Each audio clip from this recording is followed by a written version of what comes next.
Your loved ones haven't left you. They're just waiting for you. Losing someone you love can feel final. But what if the bond isn't truly severed? What if you can still reach them? Even beyond this world, there's a way to stay connected. A link that death was never meant to break.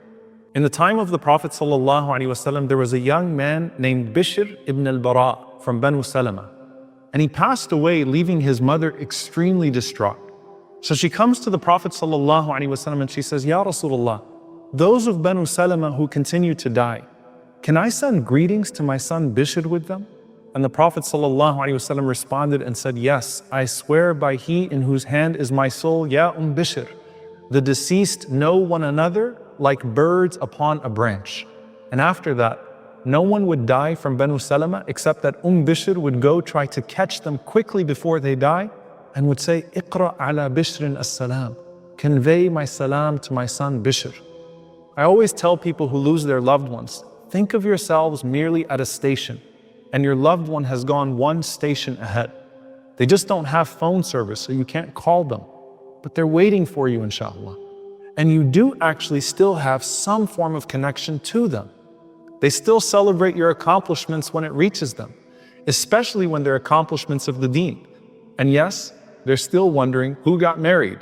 Abu Ayyub radiallahu ta'ala anhu said that when the soul of a believer is taken, the other believers rush to him to say, what happened to so-and-so?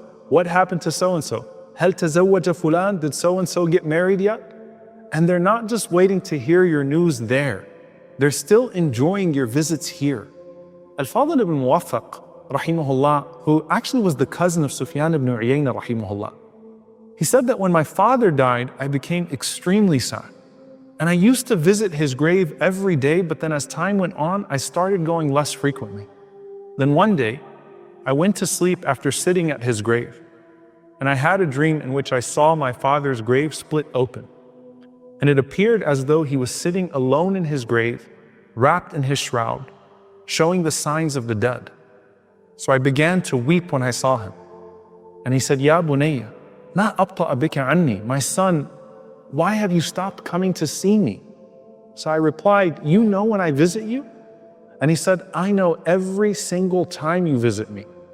And when you used to visit me frequently, I would be comforted by your presence and I would be delighted by it. And he said, even my neighbors in the graveyard would feel joy because of your dua. And even if you can't visit, your du'as and your deeds for your loved ones are far greater than any gifts you could have given them in this life. You were given life in the womb of your mother, and now you can give life to her grave with your du'a. It may be that your father once furnished your home here, and now you can furnish his home there with deeds on his behalf. And just as your parents used to spend everything on you, now you can spend on them too.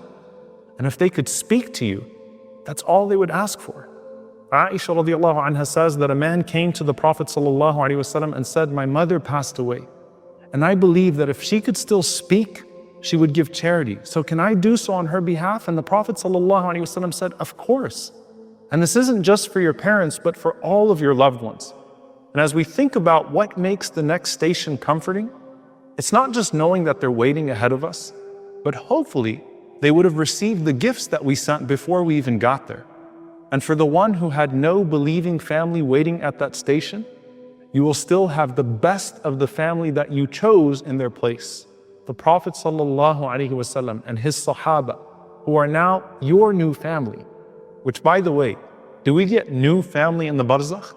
One of the du'as that we make for the deceased is, وَأَبْدِلْهُ دَارًا خَيْرًا مِنْ دَارِي وَأَهْلًا خَيْرًا مِنْ أَهْلِي وَزَوْجًا خَيْرًا مِنْ زَوْجِهِ.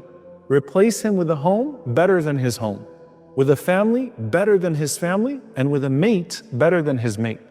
Mullah Ali Qari rahimahullah says that family here means that these are the unique companions of the Barzakh. Other scholars said that this isn't a replacement of the individuals, but a replacement of any tensions or bad character that remains back in this dunya. So basically, a family reunion without all the family drama that consumes so much of our joy in this life. And other scholars say it's all the old and new family that we expect in our new homes in Jannah bi'idhnillah.